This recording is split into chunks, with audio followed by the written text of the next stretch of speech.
Birmingham Sports with Ed Mackay. This is BHBN Radio. Welcome to Transfer Deadline Day. Here, I would say, final episode of a window of opportunity of this run. And yes, it is Transfer Deadline Day. I have gone full Jim White. I am Ed Mackay. This is the BHBN Sports Network, and we have been bringing you our transfer show weekly during the transfer window in January. It's the 2nd of February. The window has just slammed shut, and we all know it only ever slams shut. It doesn't shut slowly. So the transfer window has shut, and I would have to say the Midlands teams have had a massive impact on the £400 million spend. Birmingham City responsible for well over £15 million of that, in fact. But the big transfer saga of the final day has been the Mateta move from Palace to Serie A. Now, that fell through in the last few hours due to the fact that he requires knee surgery. Even though he's been scoring at the second best rate in the Premier League this season, only behind Haaland, they've managed to find an issue with his knee. Now, that meant that Jurgen Strand Larsen of Wolverhampton Wanderers, and we spoke about it on a few of our window shows, was hanging around Palace like Peter Odom-Wingy all those years ago from West Brom. And he passed his medical at 10 a.m. this morning. He was ready to go. Now, it is a little bit different because the way we reported it was that they had put a £50 million bid in for Strand Larsen. Now, that changed. The parameters around that deal changed this morning. They changed the deal, £43 million plus £5 million worth of add-ons. I am reliably informed that those £5 million worth of add-ons are completely unachievable. So it will be a £43 million deal for Strand Larsen. Now, I've been highly critical of the man this season, and I've got a fantastic panel joining me this evening because I've got Kim Smith, our Birmingham City correspondent. I've got Rob Richards, our Aston Villa correspondent, and I've got Jonathan Wimbush, our West Bromwich Albion correspondent. So naturally, we're starting with Wolverhampton Wanderers, and that's because it's the biggest deal of the day. Palace have broke their transfer record for the second time this window. I'm going to come straight to Kim. We did say that if they manage to pull this off, Wolves, we'd give them a 10 out of 10. Tell me what your thoughts are as it's gone through. It's a fantastic bit of business for Wolves. Strand Larsen, 1 goal in 22 games. Okay, you can argue that he was unsettled over the summer with all the business that turned out to be not business with Newcastle. But even so, that's a blooming long salt, isn't it? 22 games. So I suppose it will be interesting. Yeah. It will be interesting to see if Palace can get a tune out of them. If they can, that's all well and good, but it's money in the pot for Wolves that, they've now got available to, first of all, make sure they achieve the PSR requirements and don't get themselves into further trouble as well as being relegated. But also, we know there will be 1 or 2 further deals that are confirmed in the next few hours because, of course, the thing is the deadline is shut. But if you've got a deal sheet in time, then the rest of the deal details may come out in the next few hours. So I'm sure there will be other bits and pieces that pop up in the news over the next few hours, and it may well be that Wolves have got 1 or 2 others that they're getting over the line at the moment. Yeah, that's a great point. I'm glad you brought that up, Kim, because there are some other West Midlands teams who have put deal sheets in, and we are going to come to those. Don't worry, we're going to cover everybody's team. But Rob, you and I have spoke about Wolves a few times. and their sort of demise, if you like, this season. Um, Obviously, Strand Larson moving out isn't that big a deal because he hasn't been starting, but it's amazing money, isn't it? Yeah, it's near enough 50 million for someone that had a bit of a decent season last season, really coincided with a new manager's bounce. You say one goal in 22 games, 50 million, well, 43 million. I mean, that's Three. Yeah. eye-watering, really. And obviously, you got your January tax, so everything's going to be more expensive. Um, I, I mean, it's a huge moment of flux, I think, obviously for both teams because you've got Wolves. I think they're this is an indication, if you read between the lines, this is an indication that Wolves have conceded. I think No, they they're they going down. they know they're going down. So they're thinking, right, Yeah. let's get as much money as we can. Let's see what we can do maybe for promotion. But it's interesting Crystal Palace are spending that amount of money. Um, well, whilst they have Mateta still, but It's also hanging around. because Yeah. Glasner, yeah, because Glasner's on the way out as well. Yeah, Is this yeah. a player? Did Glasner want Larson? Have the chairman have they come in ahead of have the analysts and the recruitment team come in ahead of Glasner and said, well, you're not going to be here in the Well, summer. yeah. Is this going to be a player that the next manager's going to bring in? Because you know, then that's the manager they're going to bring in has got to use him. Well, it's He's interesting got to actually. fit in the next, I'm got to so Yeah. fit in glad the you said style, that hasn't he? because how on earth have they sold this project to Strand Larson? Jonathan, if they said to a West Brom player, oh, come and join. I mean, we're going to sack Eric Ramsey next week, but don't worry, join us. We're sure you'll still play. You know, I mean, what makes Jurgen Strand Larson so confident he's actually going to get a game next year? He doesn't even know who the manager's going to be. Yeah, well, it's a bit of a weird one, really. But from what I've been hearing today, Mateta and Strand Larsen are very similar players. The teammates, the Crystal Palace teammates, I think, yes, we've got another striker in to take the load off of Mateta. Obviously, the deal with Inter Milan hasn't gone through, so he's staying a Crystal Palace player. The fans might give Mateta a little bit of stick because he wanted to leave Crystal Palace. But the most interesting stat I found today was that since the start of last season, they brought out like a table of players who have held the ball up most often to allow teammates to get in, and the top two were Mateta and Strand Larsen. So Are you it's being going to be serious? interesting times at Selhurst Park in the next few months and next season.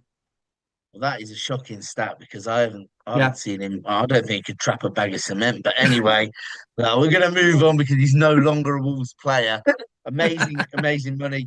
The other big deal, and we spoke about this again a couple of weeks ago. I will say as well. Do want to say a massive thanks to the team because over the last 6 weeks we have put together what I think's been quite I'd say up to date transfer show, Mm. considering we're only making it once a week. We've stayed on top of everything. That's thanks to everybody's hard work, research, editing, and uploading skills. So thanks to the team and thanks to you, the viewers. A big one that we did discuss 2 weeks ago, and Kim brought us this rumor, Agbadu to Besiktas for 15.5 million. Looks to be confirmed. So they really are planning for life in the championship, it looks like. I mean, I suppose what you would say is they have done one very important piece of business in terms of the ins, and that is Angel Gomez coming in on loan from Marseille. You've got to think this is somebody that Rob Edwards does want. I can't see that being a permanent deal myself because Mm. why would Angel Gomez want to play in the championship when he was in the England setup only a few months ago? He got a game, didn't he, under Tuchel? So I think he's a real talent. I think he adds a little bit of guile and a little bit of creativity that maybe well, not maybe, that Wolves are missing. What do we think of this signing? Because I think getting Angel Gomez over the line, it is massive. I think that adds something that they are missing. Go on, Kim. Just a little fun fact. Uh, Angel Gomez joining Wolves mean Wolves now have 4 players with the surname Gomez. So that's going to be right fun when we're commentating. But I did say that to you, didn't I, the other day? I said they love a Gomez. 4 Gomez's and 2 Buenos, you know. You know what I mean? Yeah. But that's a good bit of business, isn't it, Jonathan? That's I think that's impressive to get him for out of Marseille as well, because I know he hasn't played featured a lot, but he is a good player. Yeah, he's a really good attacking midfielder, still in his prime at 25 years old. Rumored to be about 18 million euros as well. And yeah, really good buy for Wolves if they get it across the line. Another one I've noticed is a replacement for Strand Larsen in Southampton forward Adam Armstrong, of course, formerly on loan to both Coventry and West Bromwich Albion last season. So he only scored like 3 goals in 19 appearances for the Baggies. But yeah, Adam Armstrong to replace Strand Larsen. He's got a lot of championship experience, which is where I think they're consigned that they're going to be heading for sure. So yeah, and another rumour as well, which Kim knows this player all too well. Jay Che Adams. Adams as well, Yeah, yes. The knew that former was coming. Birmingham player as well. Both of those players, a lot of championship experience. Yeah, so I think that you're right. I think I reckon there's a deal sheet in for either Adam Armstrong or Shay Adams. Reportedly 9 million from Southampton for Adam Mm. Armstrong. The other potential replacement for Strand Larsen is Vladislav Van Aert. So that's another one that they were looking at today. And then there was a fleeting mention of Calvin Phillips coming from Man City. We've mentioned it on the window of opportunity a few Mm. times, but I don't think it's going to happen because I think we would have heard about that one by now. It's an easy one to do. Jonathan? Yeah, a bit of breaking news on my screen. He has joined Oh, Sheffield yes. United on loan. There you go. So yeah, Perfect. there you go. As a, my TV's just here, so I have to sort of crane my neck. So if everyone can keep abreast of things that are happening, we're going to leave it there because the headline of the day has been that move for Strand Larsen for Wolves. But I do think they've made a solid signing in Angel Gomez. Let's move on then, whilst you're on my screen, Jonathan, to West Brom. They made a late inquiry for Svante Ingelsson from Sheffield Wednesday, but I'm not sure how likely it is to happen. And then Hindolo Mustafa on loan from Palace. Now you've already got a Palace loanee who's come in, haven't you? So Yeah. obviously got a good relationship with them. And then I mean, I suppose the other big news today, I suppose, it is between the two Midlands clubs in that Aston Villa they took back Illing Jr., who was on loan there, and they terminated his loan movement. He has gone to Pisa to have a relegation battle in Serie A instead of in the Championship. Sorry to mention God, that. Um, but Yeah. they've got Jamoa Alaboa instead. So Villa have sent him the other way. So what do you make of that? Is that it's a bit of a like for Well, like, I suppose, in terms of the yeah, clubs. yeah, it seems a bit too like for like. But I did watch Aston Villa against Red Bull Salzburg last week, where he popped up and scored the winner. Looks a good player if given the chance to show off his talents. And we know in other circumstances he's probably not going to break into the Aston Villa team when they're challenging Manchester City and Arsenal in the Premier League. But yeah, it's going to give him a bit of experience as well, especially in the Championship. But a word on Illing Jr. Yes, he hasn't done as well as some Baggies fans might have hoped. Barring from his goal against Leicester, he had plenty of chances to put games away for Albion and completely missed them. So, maybe I mean, I have a a theory about that. Yeah, I wonder if it's the system change from Eric Ramsey in that he's yeah, been yeah, trying to play him as wing back, and maybe yeah, Aston Villa have said, well, we're trying to develop a winger here. So yeah, yeah. what's the point in So, leaving him with you? I so mean, maybe. Rob might have a theory on that. I don't know, but go on. Sorry, finish off. Sorry, So John. maybe they've seen something with the way Pisa Sporting Club plays in Serie A, and yeah, okay, they recently lost 6-2 to Inter Milan, but then again, that's like Well, putting come Man on, City up. That's like putting Man against City up Wolves. against Wolves, yeah. So you know. Maybe a stint in Serie A will be good for Illing Jr. when he goes back to Villa Park. Well, we'll go to you then, Rob, because obviously that involves your team. They've taken Illing Jr. back and they've given the Baggies Jimbo Alaboa. How do you feel about that move? Uh, yeah, you've got a few points there. I'd just like to say I'm going to coin the phrase now before anyone else hears it and you see it anyway. I'm going to say the Illing Tower of Pisa. Illing Tower of Pisa. That's mine. So put that on there. That's take that one to See the you bank. later. Um, yeah. So anyway, Trattoria does shut. No. But yeah, so of course this is Illing Jr.'s third spell in Italian football now because he was Yeah, over with Bologna, and then he was purchased by Juventus, and then came back to England through Villa, and then he's back over at Pisa. Um, with Jim Alaloba going out, that was a case of you see although we could say they're two youngsters from Villa, they almost can't be more different. It's not as easy as just saying we've got one and we got and yes. one's coming out.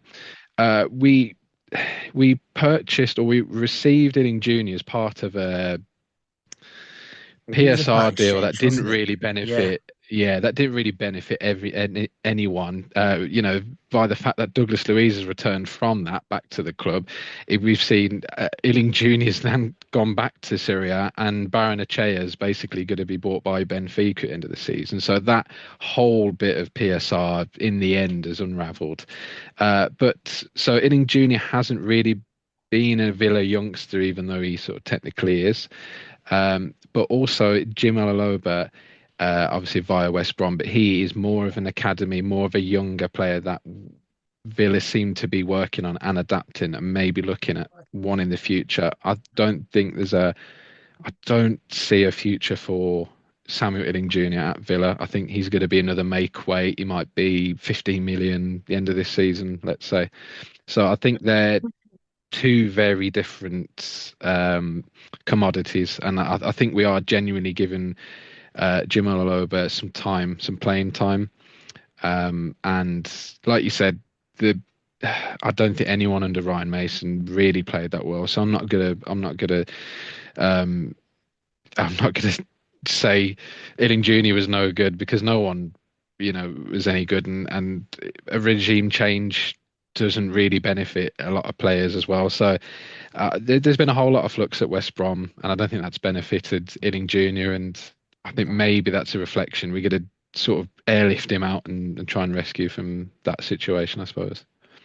Yeah, no, that's fair enough. I mean, there has been a regime change, as you said, and then there have been some permanent changes, if you like, as a result. Eric Ramsey has had a bit of backing. Max O'Leary's come in till the end of the season, and we presume he will be signed on a permanent at the end of the season because his contract with Bristol City will be completed then. Danny Imre, another loan, and this is one is from Palace, as we mentioned. He was only confirmed sort of 48 hours ago, so we haven't seen him Mm. play yet. But it's another body in the door, and it gives him a chance to work with a new face. And then, of course, we'll get to the outs. But Jonathan, I mean, did you add another point to make? And I'm sure you have plenty to make on the Yeah, baggies. yeah. Well, I think you was about to make it with the departures as well because Mm, we've gone from two goalkeepers to three goalkeepers and back down to two goalkeepers yeah, because Joe Wildsmith is now on loan to Middlesbrough at the end of the season. Which, to be honest, Middlesbrough second in the championship, mm, and if the Middlesbrough fans have seen how Joe Ward-Smith has played, especially the early part of this season, few goals conceded by West Brom have been down to goalkeeping errors, and that also includes the other two goalkeepers as well. So Joe Ward-Smith, it was a bit of a eyebrow raiser for me that Joe Ward-Smith has gone on loan to Middlesbrough. Yeah, I presume personally that he was going in as a backup, Mm. because obviously their keeper's doing well. I mean, actually, they're level, aren't they, with Coventry City now? So got to think they're not letting in that many goals if they're suddenly in second. Then of course Cole Deeming's gone on loan to Cheltenham, and the other thing that of note, I believe, it happened on the first day of the transfer window, was that Toby Collier's loan was terminated, immediately brought back, and you just wonder if there's something going on where some of these young players aren't fitting in at the club. But that's pretty much all the deals that we know about. And I mean, do you expect anything else to happen? Not particularly. I do know that Toby Collier has now gone to Hull City on loan from That's what I mean. Manchester United. So another player that started the season as a baggy has now been recalled by their parent club and and sent somewhere else on loan. So yeah, Toby Collier to Hull City on loan from Man U. Pretty much says it all, really. I mean, Rob, you you seem to have a thought on Sorry, that I just particular like idea. to just I just want to interject again with the Toby Collier. I'm actually coming to West Brom's defence here. Mm. This was one of the players that was subject of, and Ruben Amorim actually was the Man United boss at the time when Toby Collier was recalled to the club.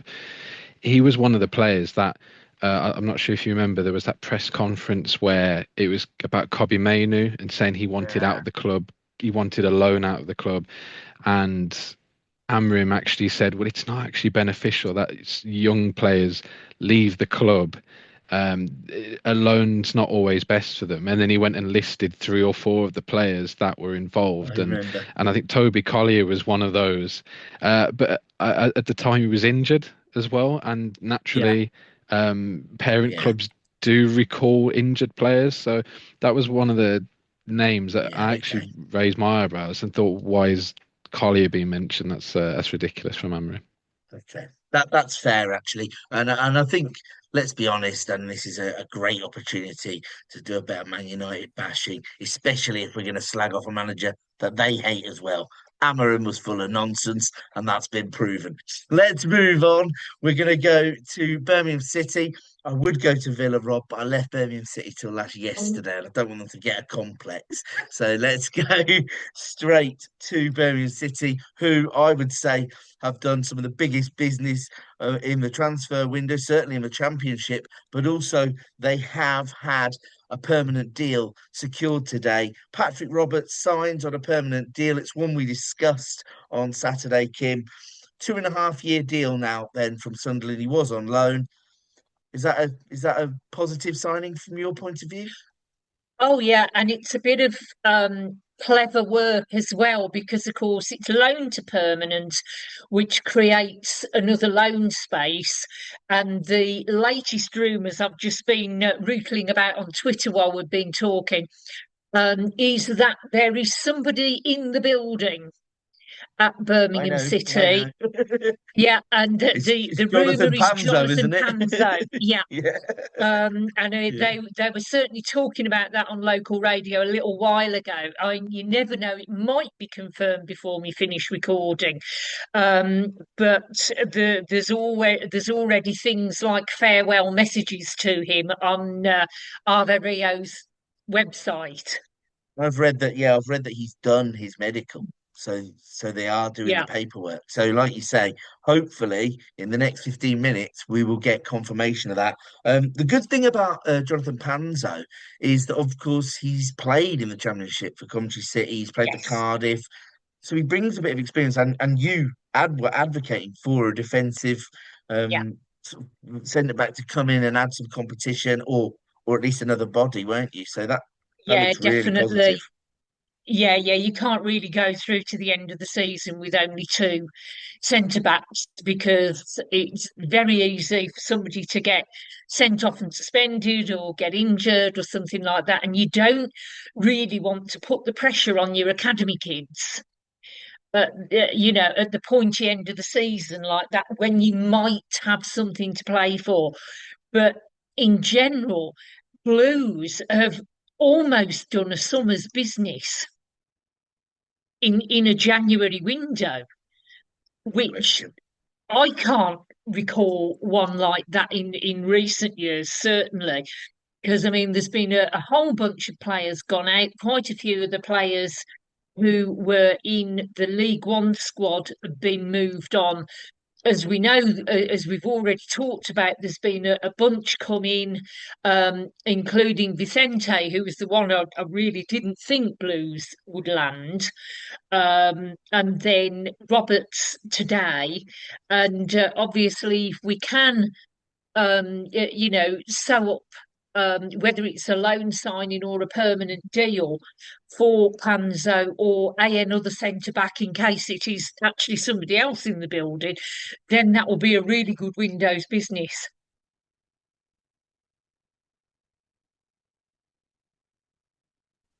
Accidentally muted myself. And the I was other going to say, suggestion was that you were after Jamal Lascelles from Newcastle, but I think that it's more likely for him to move to Leicester. They put yeah, a bid in early this morning. However, it's not that much distance. Like you say, we don't know who's in the building. So I mean, if you get a centre back in, if you get Panzo over the line as well, that will be six signings in yeah, the January transfer window, which I would say you can make an argument for all of those six making it into your starting 11 at some point before the end of the season. Some of them are yeah, already fixtures. Let's go straight to Jonathan. He's a West Brom fan. His team aren't doing any business. His team are in a relegation battle. He knows the championship. Are Birmingham City mugging your team right off? Well, it feels that way, doesn't it? Yeah, but I mean, I think the Blues have done some brilliant business, and like you said, it's already paid off in matches that happened in January. Of course, the Coventry game comes to mind, the 3-2 win yeah, at St Andrews. Already profited from that, and it almost feels it had a sort of Nottingham Forest vibe, where Forest was buying everyone yeah, in the summer. And I'm sure our colleague Godfrey will attest to that. But yeah, it's really good.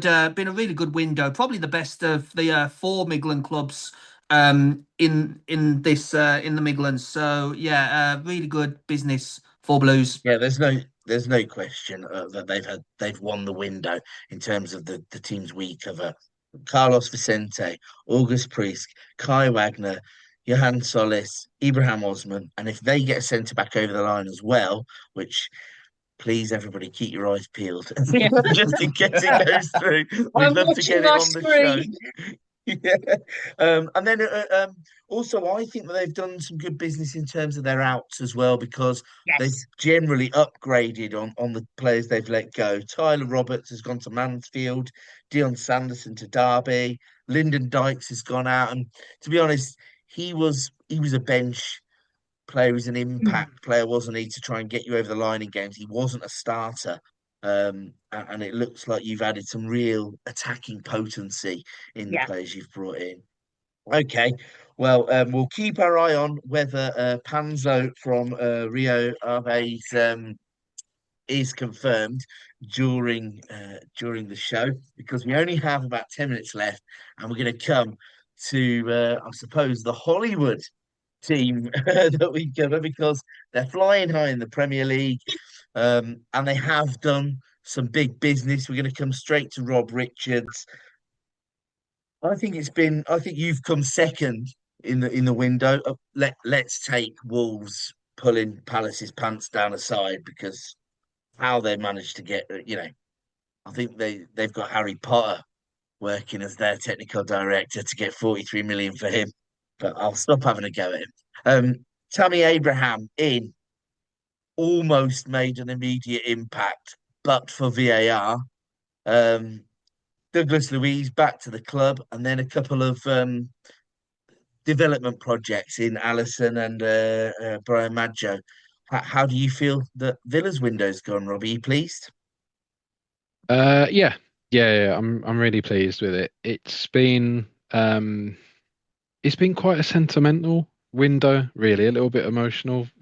Genuinely, honestly, because No, you've these are brought back some. significant faces, haven't you?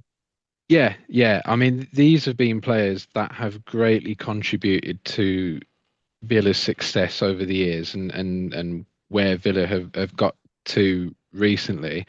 So it's always nice to have some of the faces back you always loved and watched of every week. And I was devastated when Douglas Luiz had to be sold, and not only a case of he's a player that wanted away, he didn't want to go, and it was a shame it had to be for these dodgy PSR deals.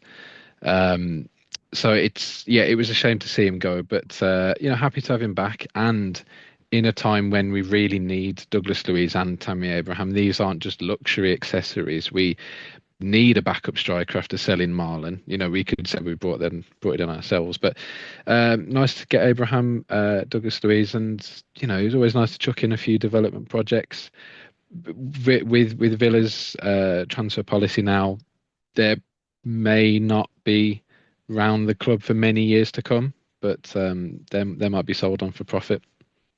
Yeah, no, it's a good point. And another interesting observation I've made is that between the Midlands teams, we've helped Besiktas rebuild their squad as well, because obviously, um, as part of the Tammy Abraham deal, that a young player Ozcan went to Yeah, Besiktas.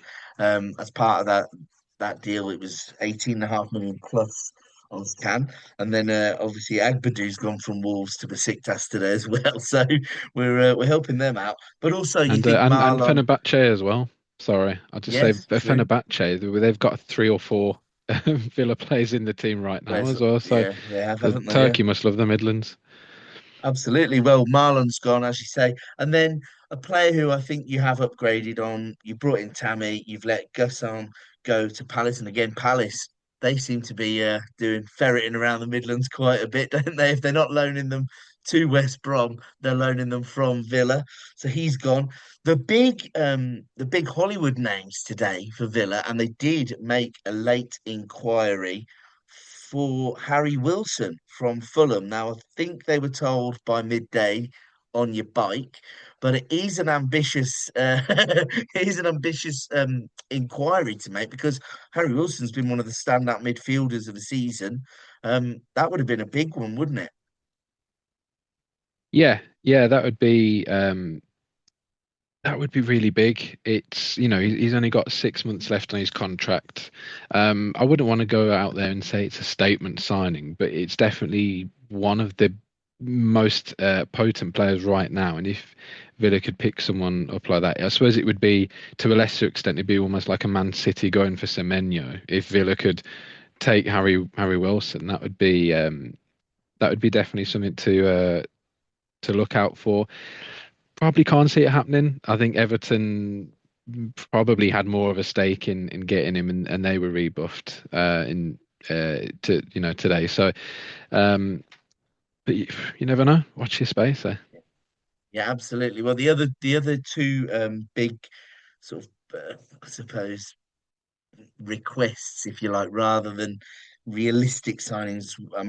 Kim and I discussed this on Saturday. Ferran Torres from Barcelona, you were quoted 69 million.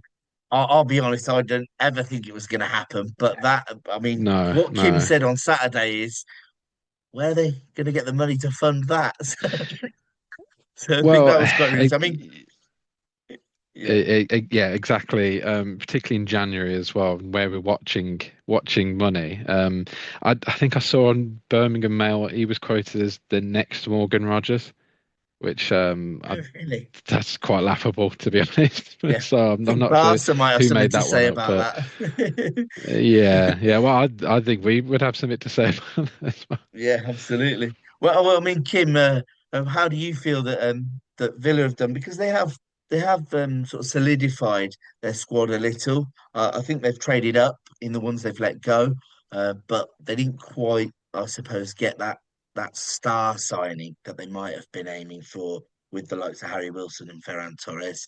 Solid window though.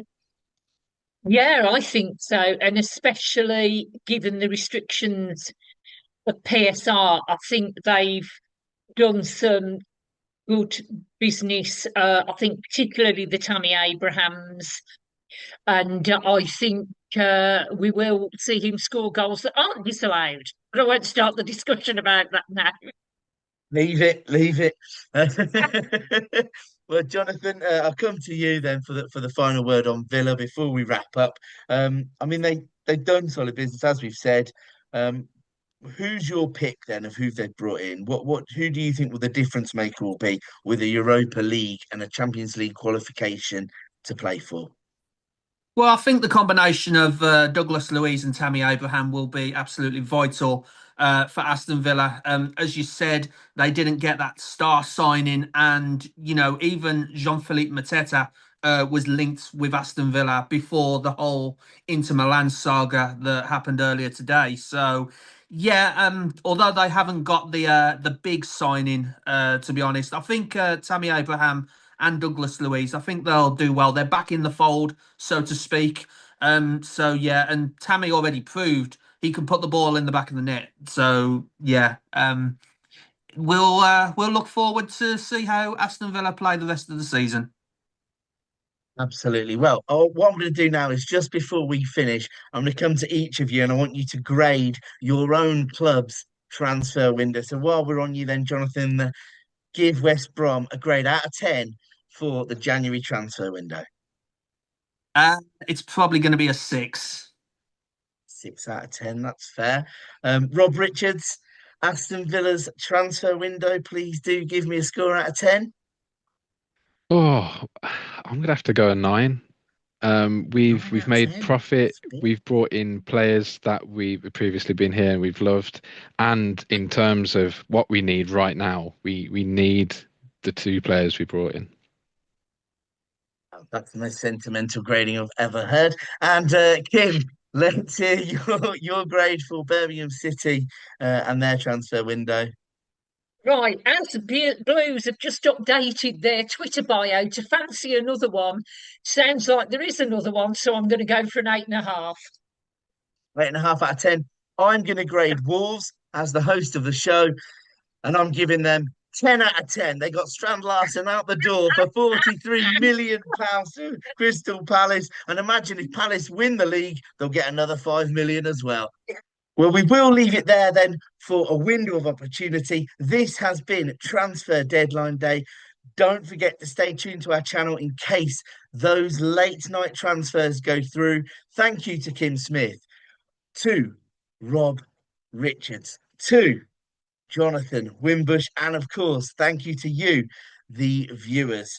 I've been Ed Mackay. This has been a window of opportunity. We'll see you again in the summer. Birmingham Sports With Ed Mackay. This is BHBN Radio.